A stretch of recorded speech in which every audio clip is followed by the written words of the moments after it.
What's up, guys? I'm Bones. My partner sitting over there that you can't see right now. It's the next best thing. There's a hand. So, for those of you who have been following my channel, you know that I'm a car hauler. I've been doing it for about 6 years now professionally. We provide dispatch service, and we also provide technical support and hands-on training. So I've gotten a lot of questions over the years about choosing the right size truck, and if you're going to go with a smaller rig, I affectionately call them toy trucks. If they're in the pickup truck class, what size to get, why to get it, what size trailer and why. So I'm going to do a short video, and I'm going to specifically deal with two topics: drop deck and wedge trailer. I'm going to start putting out a lot more videos that are more than just life on the road out here. We're going to talk about your dollar per mile, how much you should expect, how hard is it to get a CDL, load boards versus direct dispatch. Do I need a dispatch service? How do I know if I do or if it will benefit? What is a DOT number? Why do you need it? What's it for? What's it stand for? FMCSA, what is that? What role does that play in your business as a auto transporter? IFTA or IFTA, what is it? When do you need it? When can you get by without it? IRP, what does that stand for? What are IRP plates for, and why do you need them? When can you avoid them? What is UCR? Or there's a lot of things like that we're going to go over. Your proper mindset to succeed in the car hauling industry. Hot shot versus big trucks. Pros and cons. Choosing a truck and trailer size overall, whether it be from a 2-car trailer up to a 10-car Stinger. Leasing versus authority, getting your own authority. How to choose a good dispatch service. So there's a number of videos that are going to be coming out soon. I'm going to try to get at least 3 per week out. I am a full-time driver, and that takes up a lot of my time. I max my hours out every day, so I don't have a lot of time in the day to do my normal life on the road as a car hauler videos, plus some of these very specific informational videos. And I subscribe to a lot of other car haulers, and a lot of them are putting out good information, but occasionally I see them trying to explain something they don't understand. And if you guys watch long enough, you'll probably see me trying to do the same thing. So I'm not saying I know it all, but I'm going to share my opinion, my perspective, my understanding on a lot of these topics. I do try to do my research before so that I have a pretty solid understanding of it. Keep in mind that I am not a DOT employee. I am not legal or financial advice. I am simply sharing my opinion. Okay, so tonight we're going to get into the pros and cons of a drop deck trailer. And again, this is not a semi. This is a drop deck being pulled by a toy truck, like a 40-foot drop deck gooseneck trailer. We're also going to look at wedge trailers, which are the two most common options that guys are looking at for a single deck trailer if you are wanting to pull it with a toy truck. So we can even do another video a little bit down the road on double deck trailers that you would pull with a toy truck, when and how to do it legally, because very, very few of the double deck trailers you see toy trucks pulling are being done legally, and most guys don't know it. We'll get into why that is and how that could put you in prison. So, not in this video. You'll have to keep watching. For tonight, we're going to start with the drop deck trailer. So a drop deck trailer is something you'd see a farmer use to move a tractor. It can also be used in hot shot work. Your drop deck trailers are commonly used for general freight, not just cars, but general freight. You'll see a lot of guys trying to do car hauling with them. And when I say trying, I mean typically trying but failing. Okay, what I mean by failing is at the end of the month, if you haven't been able to pay all your transportation bills, all your business bills, and all your home bills, and put money in the bank, not only to go towards savings, but also towards repairing your truck and trailer, then you're not succeeding. You may be surviving, but you're not succeeding. And most of the guys that I've known that tried this business with a drop deck trailer went out of business, as in they went bankrupt. Now I know that there are pockets, there's honey holes there. You can find a niche market in almost anything you're doing where you can do really well. So remember that I am dealing with the broad spectrum of drivers, the average driver, because you're going to have those that are failing on one end. You're going to have the other large portion that are somewhere in the neighborhood of success, surviving success, and then you're going to have the guys that have found that niche market where they're really stacking the cash. I'm not dealing with either end. Okay, so when I say it doesn't work, I'm talking on average for the average driver who has average abilities. I'm not talking about that guy that's either super well connected or really, really good with business and just happens to find that honey hole, that super good contract that he's able to negotiate, that's really putting money in the bank for him, where for the average driver it's either survival or starvation. So remember, everything I'm telling you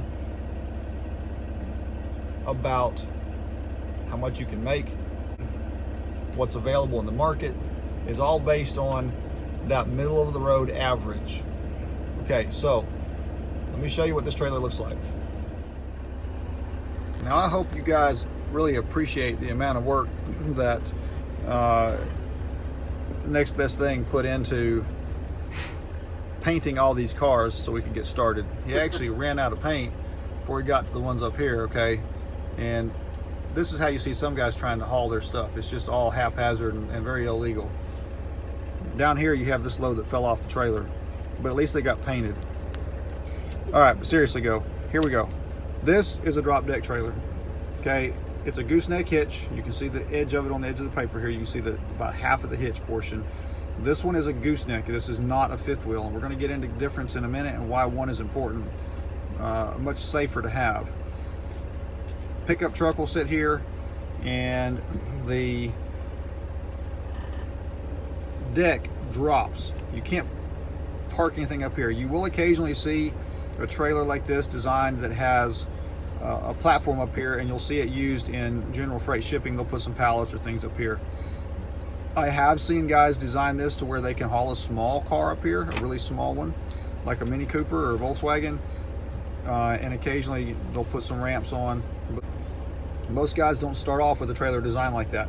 So they'll buy a trailer like this, somewhere between 40 and 48 feet long, and it does make a big difference. Every foot you can add is money in the bank.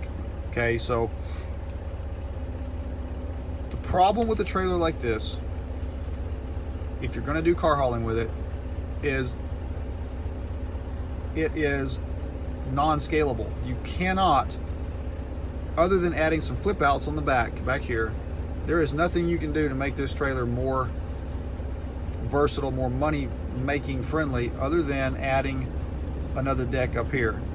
And some trailers, the tongue is not designed to hold the weight of a vehicle up here, so you cannot do it safely without spending a lot of money to beef this tongue up at a fab shop.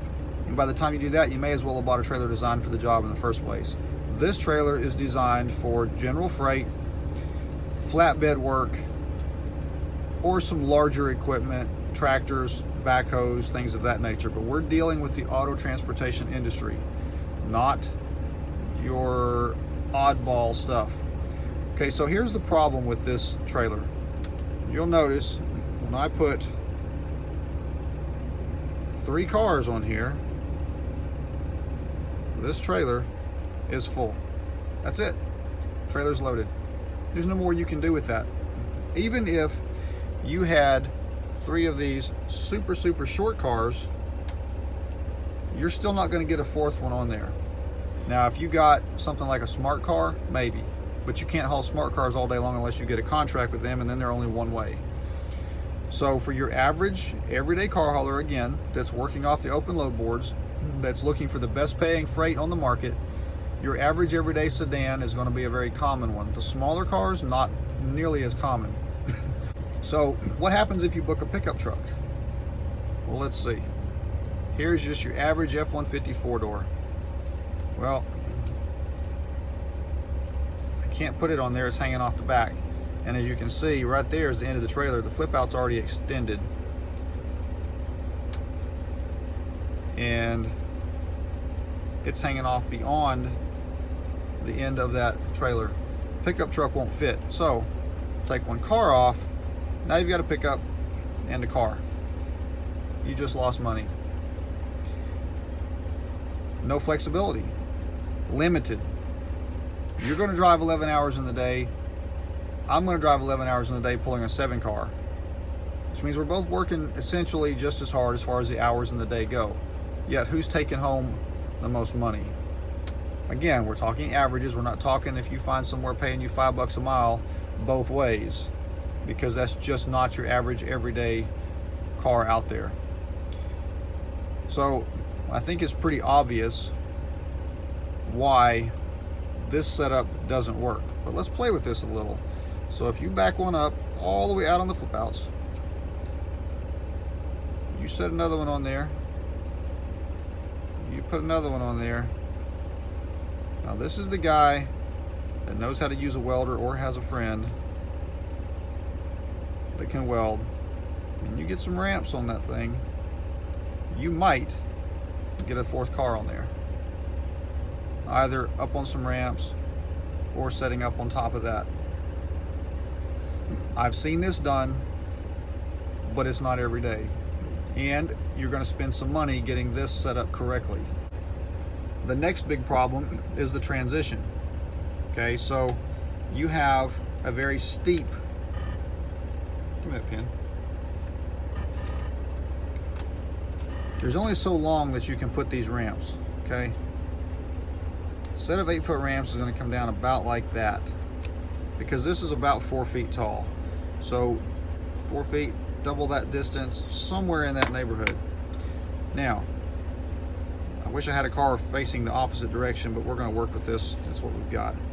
As you're backing this car in, picture this without this paper on there. As you can see, if these tires were down here, this back bumper system would be hitting this ramp. So you almost have to have 2 sets of ramps. You got to have one that comes down here, and then you got to have another one, or you have to have a super long set. Then you got to figure out what you're going to do to transport those ramps in the event that you have them all. Now that's only one transition. Let's say you do make this one, but then how do you break over that transition without dragging the bottom of the car? So you can't even put a car up there. You might get a small SUV with good ground clearance, or you might get it set up there with a forklift. It's got to come off of the forklift on the other end. These are all challenges that they can be overcome with the right engineering, but it takes super long ramps to gain from 0 to 4 feet on your average car without dragging the front valance, the rear bumper, and this portion of the car right here, some of which has low ground effects, and you'll damage those, and they get really expensive. I damaged on both sides one time, just a small amount of damage, and it cost me $1,200 to have them repaired and repainted. That's more than the car's worth most of the time. So I think it's pretty obvious why I would not recommend anybody try to do car hauling with this type of trailer. Now, that being said, if you're doing general freight on a normal basis, let's say you've got a really good one-way freight trip and you just want something to use as a filler coming back, hauling cars might not be a bad idea for you. Get you an account with several different load boards, Central Dispatch, Metro Loads, Cars Arrive, United Road, whatever. Just get them all. That way you can search on all of those, and you may get lucky and find on your exact route coming back 1 or 2 vehicles, sometimes maybe 3. Whatever you do have coming back, if you're doing a lot of deadheading, anytime you can fill in with a car, that's not a bad thing. Keep in mind, this is only going to be about 36 inches, 38 inches, I don't know, somewhere in there from this deck down to the ground. So you're not going to have as big of a problem with the transition back here on the back as you do with it from this deck to this deck, but you still have to be super careful back here with being careful that you don't drag your bumpers, because they get super expensive. Okay, so let's transition to a trailer that was made to be a car hauler. This is your average everyday wedge trailer. Let's call this a Kaufman trailer, because I had a Kaufman one time and it's built just about the same and it'll do the job. There's a lot of different trailers out there, and we're going to get into why to choose a certain type of trailer in a completely separate video. For this video, we're only dealing with the difference between a drop deck and a wedge trailer, and why, if you're going to go with a toy truck and a small trailer, why, in my opinion, you should never consider a drop deck, but should always go with a wedge. Now, this is a wedge trailer that has no flip outs. You can see at the top end of a wedge trailer is a tire bump. That's to prevent you from rolling off the end. Of course, that's what your brake pedal's for as well, but not everybody knows how to use it. So, this trailer is designed, when you pull up here, all the way up to that tire hits that bump stop. Let's go with the painted cars. And you put another one on there. And you put another one on there. Let's level our trailer out a little bit. Load's falling off. Then you put your last one on there. And you're loaded. Your average 50 to 53 foot trailer is a 4-car trailer. Now remember, these are normal mid-size sedans, 4-door or the longer 2-door like that. That's a full load. So let's say you want to haul a pickup truck. Let's get rid of this car. It doesn't matter where on this trailer you, well, actually it does. So let's start with here. Okay, look at there. It's hanging off the back. I can tell you that even with flip outs, that's not a load that's going to fit on a wedge trailer. Not if your trailer is legal. So the reason it matters about where you would put a longer vehicle is because if you'll notice, a pickup truck, now remember, these are not exactly to scale, okay? A pickup truck has a much longer overhang from the tip of this bumper to the center of that tire than your average car does. Also typically has more overhang off the front. So putting it on the back where you've got all this extra hanging off, or putting it on facing backwards where you've got all the extra hanging off over the front, it takes up less deck space. Okay, and deck space is money. So anything you can do to reduce the amount of deck space that your vehicles are taking up is important. Okay, so we can see now that if you put a pickup truck on there,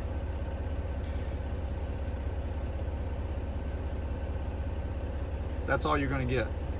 There's not room for that 4th car, unless maybe you got a smart car. But again, we're talking averages. You might get lucky at some point and get a smart car, but your average everyday load is going to look like that right there. So let's say we book another pickup truck. Look how much bigger it is. We slide that back a little because it's not hanging off. Right, there you go. All right, you can build your load to look like that. Now this would be properly loaded as well, because your lighter weight load goes up higher in the air. Some people would argue that this true 4-door versus this 4-door, but the back one's a suicide door, which order those should go in, I don't really care because they don't weigh that much different. When I pulled a Wedge trailer, I didn't notice any difference based on that. It made no difference whatsoever to me. Other than you do want your heavier, taller loads to be towards the back. Now, you can also do a 3 pickup load. Look there. Now, depending on your trailer, you may get 3 true 4 doors on there. Probably not long beds, but on my trailer with flip outs front and back, I could get 3 pickups on there. 3 4-door pickups. Depends on whether they're all long bed or not. And then of course it's going to depend on what state you're running in as to whether that's legal. Some states you can't legally do that, some you can. Some states you may not even be able to get 3 trucks on there because you can't have any overhang from this point right here beyond that. Now with this particular not to scale load, it looks like it fits, but it would depend on the size of the trucks, because if the trucks hang off either end, there's some states you can't drive in if your trailer is 53 feet long. You're only allowed up to 53 feet of trailer and load, because this is considered a reducible load. You can take one off and reduce it to make it legal. They won't sell you a permit for that, even though they will allow 55-foot reefer trailers to go through the state all the time, because they say that reefer is not reducible. It absolutely is. It could be unbolted. It would ruin the load, but it could be unbolted. Ask them if you can bolt your flip outs down and make that legal. They'll laugh at you, tell you absolutely not. So car haulers are profiled no matter what they say. The proof is in the pudding, as they say. So let's say you get a big old car, one of the big old boats. Look there. It's just as long as that pickup truck. Now, this would be an ideal car to back on, because look at the amount of overhang that it has behind that tire. Every bit of that overhang can go right up there. Every last bit of it. Now, let's talk about overhang for just a minute. There have been times when I have taken this front tire and I have pulled it right up on top of that bump stock, just like that. Slightly ahead of it, like at the 5:30. Picture that as being a clock. Picture 6 o'clock right at the very bottom. You can get this bump stock sitting about the 5 to 5:30 mark, about like that. As long as you properly secure this truck down, preferably with chains that are pulling it backwards and pulling it forwards, you can ride that there legally and safely, if that's what it takes to get a couple more really good, large, really good paying units on the back. As long as you can get your ramps unhooked off the back of it, you can leave your back tire hanging off just as far. I've done it many a time. There's a lot of drivers that are scared to push the edges like that, but if that's what it takes to safely and legally take home the money, then that's what I'm going to do. You can see that on a number of the videos that I've put out there. So a couple upgrades you can do to a trailer like this that I've done to mine in the past. The thing about a triple axle trailer, which most of your Wedge trailers are going to be, not all, I think it's Big Tex or something like that, they make a dual tandem. If I'm not mistaken, they're higher in the center of the trailer. They're built more like an arch, and the decking is higher off the ground, which will reduce the size of the vehicles you can get height-wise. Like I've seen guys put 2 Sprinter vans on there with ease. I've done it myself. Not a problem. I've backed a Sprinter van on top and some other large stuff on the back. I wasn't pulling my trailer with a toy truck though, so I wasn't as worried about the overall weight, and I did not have a gooseneck. I had a 5th wheel, because 5th wheels are much safer. I'll try to get back to that in just a minute. So when you have a triple axle trailer and it's turning, if you'll watch in your rear view mirror, you can see the front tire and the rear tire. The bottom of the tire, like if you're going to make a left-hand turn with the truck. So the front of the trailer is going to come around this way, till the back of the trailer is going to swing off that direction. You can watch that rear tire just twist out really bad, and the front tire twist back under, and as it's rolling, it is bending the center of that wheel. Every time it's making a revolution, it's tweaking, it's twisting the steel in the center of that wheel, and eventually the steel wheel itself will crack. Now, it'll either crack between the hub and the outer portion that holds the tire, and you'll see some cracks there, or it will actually crack on the cup of the rim or wheel, and it will allow the air to start leaking out, and then you'll have a blown out tire if you don't catch it. So what you can do to prevent that is they make a tire and a wheel that's rated at 6,000 or 6,005 or 6,010 pounds, depending on the brand. You put 6 of those bad boys on there, and you won't have to worry about blowing your tires out due to weight, or cracking your rims due to weight on a trailer that's as lightweight as that. Another thing I did, I came right up in here, and I believe mine was right in front of the hitch, and I mounted a winch hanging down. I put a D-ring up here on the top. I put a D-ring all the way back here at the back, and I made sure my cable was long enough to go all the way to the back of the trailer and all the way back up here to the front, or nearly to the front at least. The reason for that is, let's say you go to Copart or IAA and they load this truck up for you with a forklift, and it's kind of banged up where it won't roll.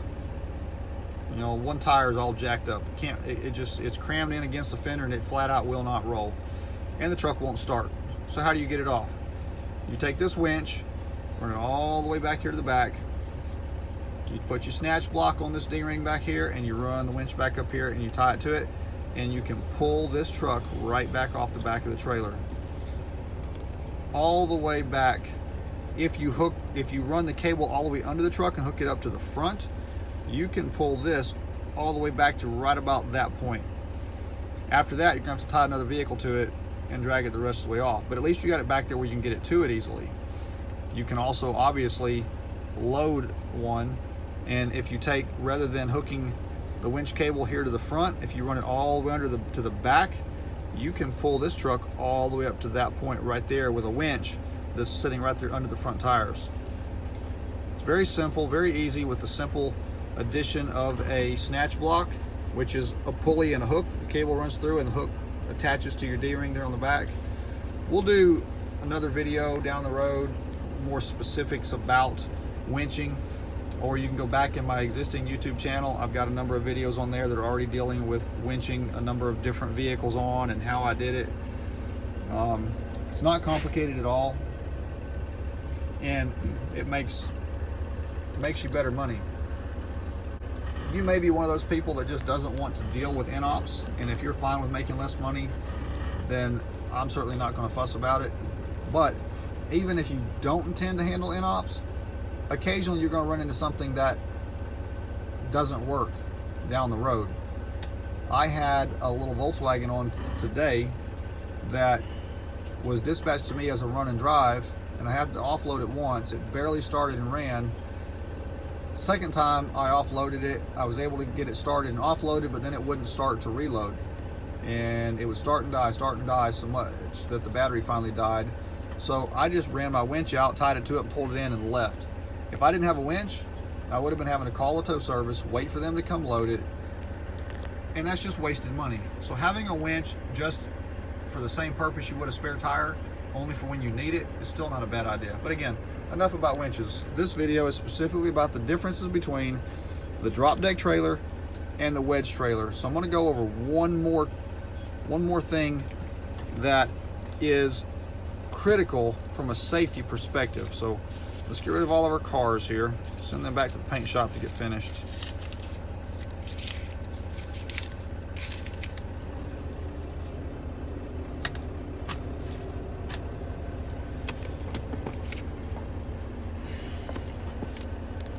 Okay, consider this to be the bed of a truck, and I'm not an artist, okay, so just forgive me for that.